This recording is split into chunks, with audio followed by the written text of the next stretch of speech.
कौन जीतेगा रायपुर दक्षिण का दंगल? विजयपुर और बुधनी में आखिर किसका होगा विजय तिलक और किसके सिर सजेगा महाराष्ट्र का ताज? कौन जीतेगा झारखंड का रण? उत्तर प्रदेश में 9 सीटों पर कौन होगा बेदम? महायुति या अघाड़ी?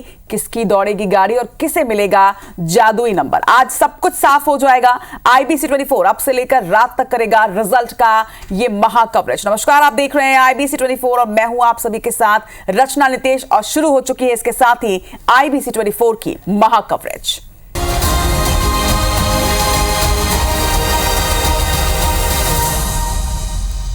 तो आज का दिन बेहद खास क्योंकि महाराष्ट्र, झारखंड, उत्तर प्रदेश, छत्तीसगढ़ और मध्य प्रदेश इन 5 जगहों से आपको रिजल्ट्स बताएंगे। महाराष्ट्र झारखंड विधानसभा चुनाव के नतीजे आज सामने होंगे। अब से कुछ ही देर के बाद काउंटिंग की शुरुआत होगी। महाराष्ट्र विधानसभा की 288 सीटों के परिणाम आज सामने होंगे। इसके साथ ही झारखंड विधानसभा की 81 सीटों के भी रिजल्ट्स आ जाएंगे। आज 14 राज्यों की 48 सीटों पर उपचुनाव के नतीजे भी देश में सामने होंगे। मध्य प्रदेश, छत्तीसगढ़ भी इनमें से एक। मध्य प्रदेश और छत्तीसगढ़ उपचुनाव के रिजल्ट्स आज सामने होंगे। छत्तीसगढ़ की रायपुर दक्षिण विधानसभा उपचुनाव के परिणाम भी आज आने वाले हैं। मध्य प्रदेश की बुधनी और विजयपुर के भी नतीजे सामने होंगे।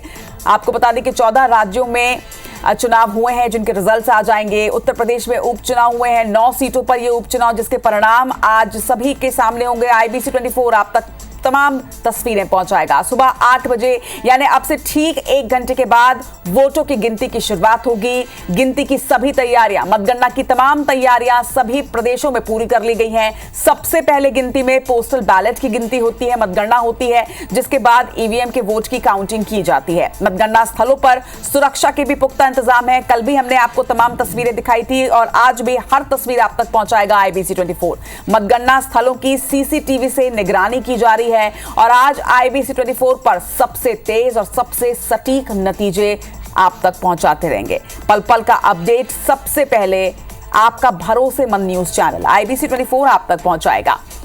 तो तस्वीरें भी आप देख रहे हैं किस तरह से तैयारियां जो है वो सुबह से ही हर जगह पर की जा रही है। मतगणना स्थलों की ये तस्वीरें हैं आपके सामने। आज महाराष्ट्र और झारखंड के विधानसभा चुनाव के नतीजे सामने होंगे। इसके साथ ही मध्य प्रदेश, छत्तीसगढ़ और उत्तर प्रदेश में उपचुनाव हुए हैं। मध्य प्रदेश में 2 सीटों पर, छत्तीसगढ़ में 1 सीट पर और उत्तर प्रदेश की 9 सीटों पर उपचुनाव के परिणाम भी आज सामने होंगे। और इन तीनों ही प्रदेशों के उपचुनाव के साथ महाराष्ट्र, झारखंड दोनों ही प्रदेशों के विधानसभा रिजल्ट्स को लेकर सबसे पहले, सबसे सटीक और सबसे तेज आईबीसी 24 आप तक तस्वीरें पहुंचाएगा। इस वक्त भी आप टैली देख रहे हैं। आपसे कुछ देर के बाद इन टैलीज में 8 बजे के बाद रुझान आने शुरू हो जाएंगे। 8 बजे से काउंटिंग शुरू होगी और ठीक 1 घंटे के बाद मतगणना की शुरुआत होगी। 13 नवंबर को वोटिंग हुई है मध्य प्रदेश, छत्तीसगढ़ के साथ उत्तर प्रदेश में और आज इसके रिजल्ट्स सामने आ रहे हैं। 23 नवंबर की तारीख बेहद खास है क्योंकि आज इन महाराष्ट्र और झारखंड में किसके सर पर ताज सजने वाला है ये क्लियर हो जाएगा। तो वहीं उपचुनाव के रिजल्ट्स भी सामने आ जाएंगे।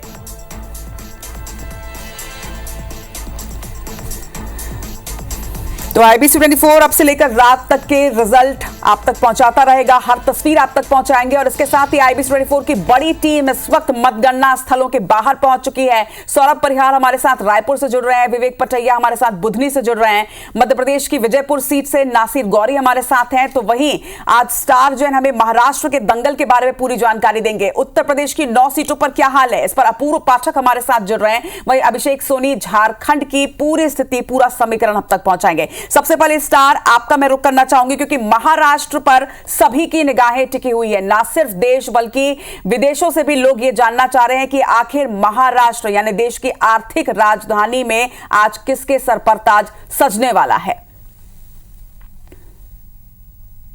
स्टार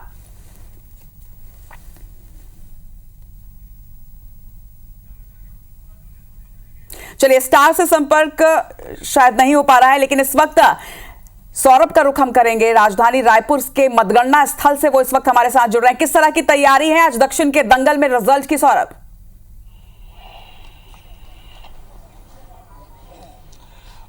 बिल्कुल, देखिए रचना, आज वो दिन आ गया है जब रायपुर दक्षिण विधानसभा का नया विधायक जो है मिलने जा रहा है। इससे पहले कि कांग्रेस और भाजपा के तमाम नेताओं ने जो है अपने अपने दावे किए हैं, लेकिन रिजल्ट आज जो है घोषित हो जाएगा। और देखिए, मैं अभी मतदान केंद्र पे हूं जहां पर कांग्रेस और भाजपा के जो मतगणना एजेंट है वो पहुंच रहे हैं और काउंटिंग को लेकर जो है तमाम व्यवस्थाएं जो है कर ली गई है। काफी सुरक्षा यहाँ पर की गई है। सबसे पहले डाक मतपत्रों की गिनती होगी और 264 डाक मतपत्र जो है लाए गए हैं। और फिर इसके अलावा ये जो जानकारी दी गई है 14 टेबलों पर 19 राउंड में ये काउंटिंग होगी। और आपको जैसे याद है कि केवल 50% वोट ही जो है हुए हैं रायपुर दक्षिण विधानसभा में। पिछले दिनों जब 13 तारीख को वोटिंग का दिन था तब ये आया था आंकड़ा। उससे पहले की बता दें कि वोट परसेंटेज काफी ज्यादा था, लेकिन इस बार वोट परसेंटेज कम हुए हैं। और मतगणना स्थल पर जो है मोबाइल और इसके अलावा जो है कैमरा और अन्य चीजें जो प्रतिबंधित रहेंगी। और लगातार मतगणना एजेंट जो है पहुंच रहे हैं। अलग अलग जो मतगणना एजेंट बनाए गए हैं और कांग्रेस और भाजपा के प्रत्याशी भी जो है कुछ देर बाद यहां पर पहुंचने वाले हैं। और जो है वो भी पूरे समय रहेंगे जब तक तैयारी जो है पूरी ना हो जाए। और हमारे साथ जो है एडीएम से बात करते हैं कि एडीएम वो क्या कह रहे हैं, किस तरीके से व्यवस्थाएं की गई है और कितने समय तक जो है पूरा रुझान आ जाएगा। सर से बात करते हैं। सर, व्यवस्था क्या क्या है सर आज की पूरी? पूरी व्यवस्था है सुरक्षा की, है ना। और जितने कर्मचारियों की है उनकी सबकी व्यवस्था है। 8:30 बजे अपन पोस्टल बैलेट ओपन करेंगे जी। और अभी ऑब्जर्वर आएंगे तो स्ट्रांग रूम भी ओपन होगा जी। सर 8 की 8:30? 8 बजे। अच्छा 8 बजे पोस्टल बैलेट 8 बजे, 8:30 बजे अपनी ईवीएम की। अच्छा, जी सर। तो ये पटेल जी थे, उन्होंने बताया कि 8 बजे और 8:30 बजे का ये समय है। और तमाम जो कांग्रेस और बीजेपी निश्चित तौर पर सौरभ की अब 1 घंटे से भी कम का समय बचा है जब काउंटिंग की शुरुआत हो जाएगी। सबसे पहले पोस्टल बैलेट की शुरुआत होगी और छत्तीसगढ़ की 1 सीट के साथ ही मध्य प्रदेश की 2 सीटों पर भी उपचुनाव हुए हैं जिसके रिजल्ट आज सामने होंगे। बुधनी और विजयपुर सीट। इस वक्त बुधनी से हमारे साथ विवेक पटैया जो है वो लाइव जुड़ रहे हैं, लेकिन उसके पहले रायपुर दक्षिण के कांग्रेस प्रत्याशी आकाश का इस वक्त प्रतिक्रिया सामने आए, उनका रुख करते हैं। ये चुनाव जो है देश का प्रधानमंत्री नहीं, राज्य का मुख्यमंत्री नहीं, रायपुर दक्षिण में विधायक तय करेगा। और ये चुनाव हमें कहा कि सक्रिय और निष्क्रिय का चुनाव था।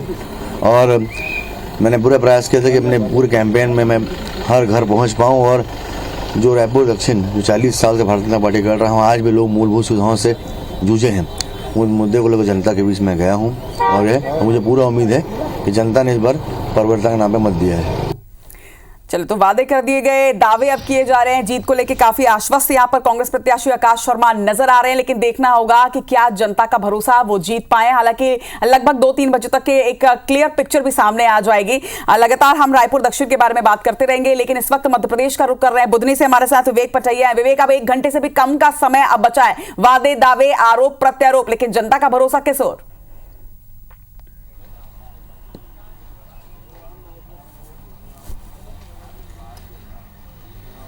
विवेक,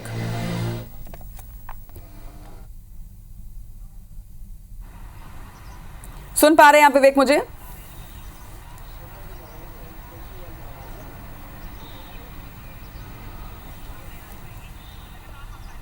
चलिए, नवीन का इस वक्त रुख करेंगे। नवीन, क्या स्थिति देख पा रहे हैं आप? किस तरह से तमाम तैयारियां, क्योंकि आज फाइनली वो दिन जिसके लिए इतना लंबा कैंपेनिंग किया गया, दावे और वादे किए गए।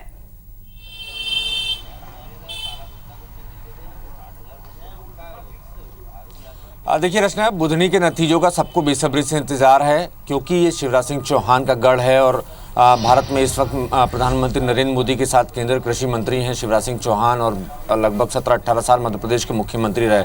उन्होंने ये सीट छोड़ी है, उसके बाद ये सीट वैकेंट हुई है। और रमाकांत भार्गव जो सांसद हुआ करते थे, उनको पार्टी ने टिकट दिया और सीधा मुकाबला राजकुमार पटेल से है। मध्य प्रदेश में दिग्विजय सिंह की सरकार में शिक्षा मंत्री रह चुके हैं, तो कांटे का मुकाबला है और चतुष्कोणीय मुकाबला भी कह सकते हैं रचना, क्योंकि समाजवादी पार्टी से भी अर्जुन आर्य मैदान में थे और गोंडवाना भारत आदिवासी पार्टी से साधना हुई के। तो ये 4-5 बड़े चेहरे बुधनी में कंटेस्ट कर रहे थे। और इस वक्त जिस बेसब्री से जिनको इंतजार था, कुछ देर बाद वो इंतजार खत्म होने वाला है। 8 बजे से काउंटिंग शुरू होगी। पहले बैलेट पेपर की काउंटिंग शुरू होगी, 13 राउंड में ये गिनती होगी और 2 कमरों में 14-14 टेबल लगाई जाएंगी। तो सबसे पहले जो शुरुआत होनी है वो बैलेट पेपर की शुरुआत होनी है।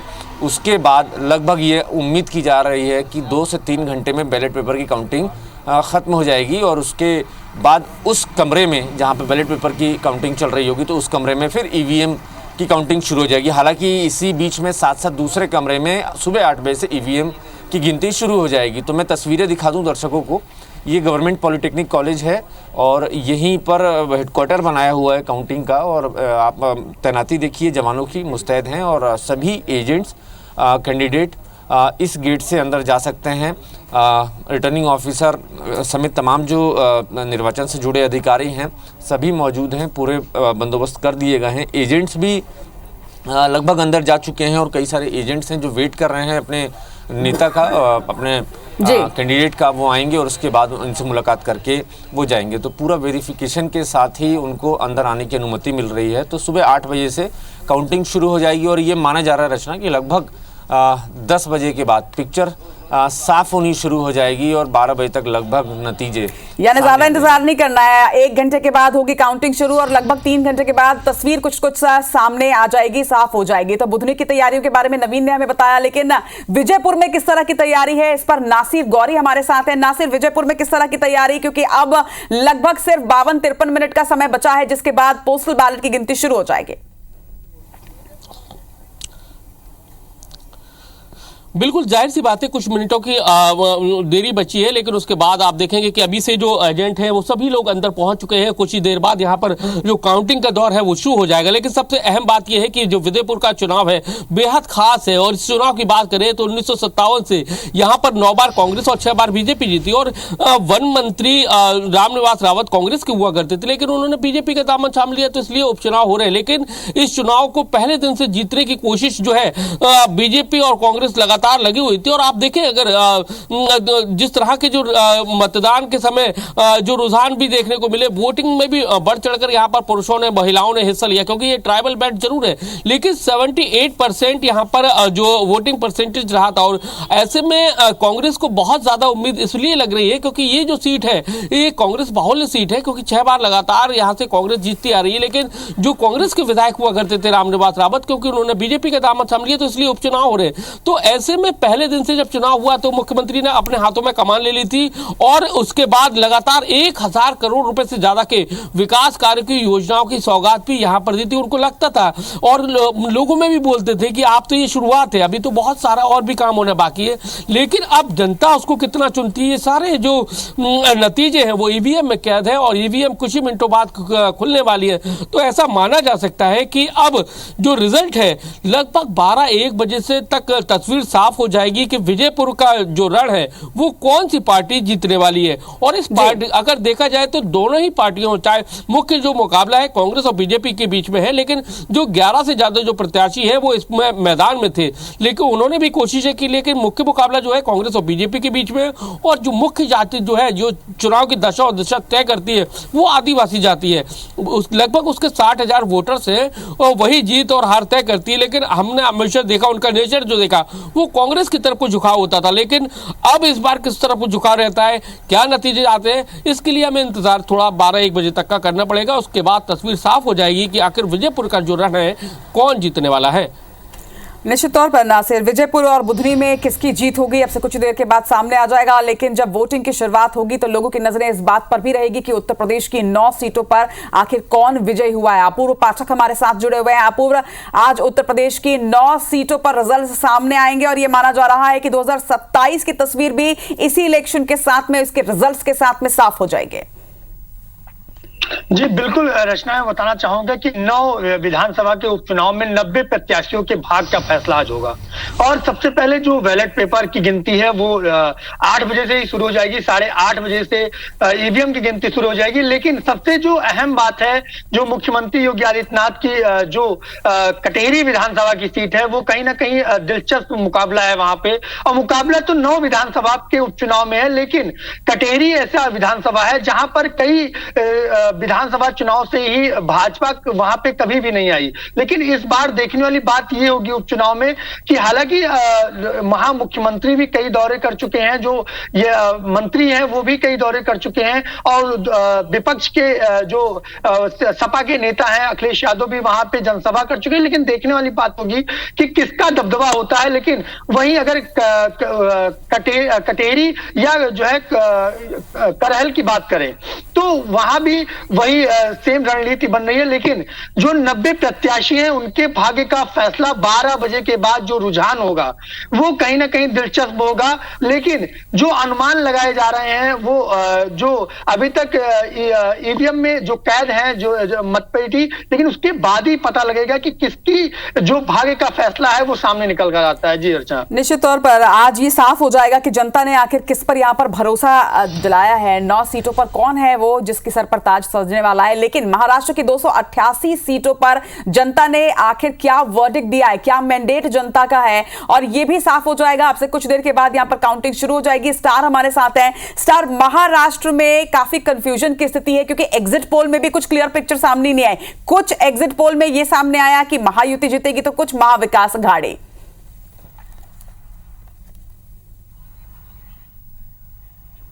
चलिए, स्टार हमारे साथ इस वक्त नहीं है, लेकिन अभिषेक हमारे साथ इस वक्त है। और झारखंड में क्या तस्वीर होगी, झारखंड में किसका विजय तिलक होगा, यह तस्वीर बिल्कुल बताने के लिए वो तैयार है। अभिषेक, ओवर टू यू।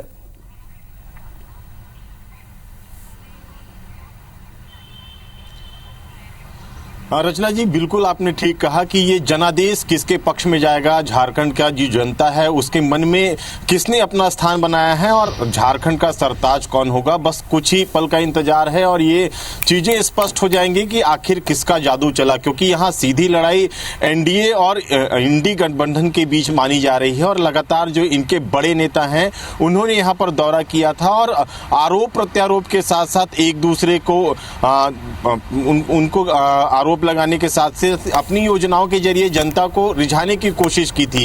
यही कारण है कि जनता का सरताज कौन होगा इसको लेकर पूरे देश की निगाहें टिकी हुई हैं। और सबसे बड़ी बात यहाँ पर जो रिजल्ट आएंगे उससे दोनों ही जो परिणाम सामने आएंगे उससे जो मजबूती है। बीजेपी की बात करें तो अगर बीजेपी यहाँ पर जीत दर्ज करती है तो निश्चित रूप से प्रधानमंत्री नरेंद्र मोदी का कद बढ़ेगा। ये माना जाएगा कि जो आदिवासी वोटर हैं वो भी भाजपा के साथ हैं। लेकिन अगर दूसरी तरफ अगर इंडी गठबंधन को यहां पर जीत मिलती है तो ये पहली बार होगा कि जब झारखंड में कोई मुख्यमंत्री दूसरी बार जीत दर्ज करेगा और ये माना जाएगा कि जो हेमंत सोरेन है वो एक आदिवासी नेता के रूप में उभरेंगे। तो कहा जा सकता है कि पूरे देश की निगाह झारखंड की सीटों पर है। 81 सीटों पर यहाँ पर परिणाम आएंगे और जैसे कि लगातार जो वादे किए गए थे कि जो जनता है वो अब जो अलग अलग दल हैं उन्होंने अपना दावा किया था कि वो उनके पक्ष में है। जो जेएमएम की सरकार है उसने विकास के दावे किए थे। उन्होंने साफ तौर पर आरोप ये लगाया था कि केंद्र सरकार अलग अलग एजेंसियों के यहाँ पर दुरुपयोग कर रही है और उन्हें परेशान करने की कोशिश की जा रही है। लेकिन इसके बाद भी झारखंड मुक्ति मोर्चा की जो सरकार है उसने बेहतर काम किया है, ये दावा किया था। और जिस हिसाब से वोटिंग हुए थे उससे ये नेता ये कह रहे हैं कि उनके पक्ष में मतदान हुआ है और जब रिजल्ट आएगा तो इंडी गठबंधन की सरकार फिर से बनेगी। वहीं दूसरी तरफ अगर भाजपा और एनडीए गठबंधन की बात करें तो उनके नेता जो लगातार जब चुनाव प्रचार कर रहे थे तो ये आरोप लगाया जा रहा था कि जो झारखंड मुक्ति मोर्चा की सरकार है उसने भ्रष्टाचार किया है, उसने जो वादे किए थे उसको पूरा ही नहीं कर सकी है, युवाओं को नौकरी नहीं दी है। तो तमाम वादे किए थे, तमाम आरोप प्रत्यारोप लगे थे। ऐसे में जनता ने किसे अपना सिरमौर बनाया है, कौन वो होगा जो झारखंड की जनता के बीच में अपनी पैठ बना चुका है। और ये जो पूरा फैसला है वो ईवीएम में कैद हो चुका है। जो अगर वादे की बात करें, दावों की बात करें तो अब भी जो तमाम जो बड़े नेता हैं वो अपनी अपनी जीत का दावा कर रहे हैं। लेकिन जीतेगा कौन, झारखंड का जो सरताज है वो कौन बनेगा, अब कुछ ही देर में जब यहाँ पर वोटों की गिनती होगी, पहले पोस्टल बैलेट खोले जाएंगे, इसके बाद ईवीएम के जरिए गिनती शुरू होगी। और ये माना जा रहा है कि जैसे जैसे दिन चढ़ेगा वैसे वैसे स्थिति स्पष्ट होगी और ये स्थिति स्पष्ट होगी और ये साफ हो जाएगा जो झारखंड की जनता है उन्होंने किस पर अपना भरोसा जताया है। क्या फिर से जो हेमंत सोरेन है उनका जादू चलता है, वो यहाँ पर मुख्यमंत्री बनते हैं, या फिर जो एनडीए की सरकार है वो यहाँ पर बनती है। तो कुछ ही देर की बस इंतजार है, वो इंतजार की घड़ी खत्म होने वाली है और ये पता चल सकेगा कि आखिर झारखंड में यहाँ पर सरताज कौन बनने वाला है। निश्चित तौर पर अभिषेक, झारखंड में हेमंत सोरेन की वापसी होगी या फिर एनडीए इस बार जीतने जा रही है, ये तमाम वो सवाल हैं जिसका तस्वीर जो है वो पूरी तरीके से साफ हो जाएगी। लगभग अब 44-45 मिनट का समय बचा है और उसके बाद गिनती की शुरुआत होगी। लेकिन झारखंड के नेताओं की अब प्रतिक्रियाएं भी सामने आ रही हैं, इस वक्त जरा वो भी सुनते हैं। कि चुनाव के बाद हम सब लोगों ने बूथ स्तर के कार्यकर्ताओं से जो फीडबैक हम लोगों ने लिया है, मैं उस आधार पर कह सकता हूँ झारखंड में इस बार 51+ सीटें भारतीय जनता पार्टी और एनडीए गठबंधन को आएगी। मैं जो समझ पा रहा हूं, जो हमने काम किया है उसका परिणाम सामने आने वाला है। और जिस तरह से हम लोगों ने लोगों के लिए काम किया, जो ओल्ड पेंशन स्कीम है कर्मचारियों को देने का काम किया, किसानों का कर्जा माफ करने का 2 लाख रुपए तक का काम किया, हम समझते हैं कि पहले से मजबूत सरकार हमारी बनेगी। देर शाम तक जब सूर्यास्त होगा तो सोरेन डायनेस्टी का भी राजनीतिक रूप से सूर्यास्त हो चुका होगा और एनडीए अपने सबसे ज्यादा सीटें लेकर इतिहास में, झारखंड के इतिहास में सरकार बनाएगी। चलिए, तो सभी नेताओं के अपने अपने दावे हैं, जीत के लिए आश्वस्त तो सभी नजर आ रहे हैं, लेकिन अब से कुछ ही देर के बाद तस्वीरें भी पूरी तरीके से क्लियर होनी शुरू हो जाएंगी कि आखिर ये जो भरोसा है, क्या जनता ने भी इस पर भरोसा जताया है।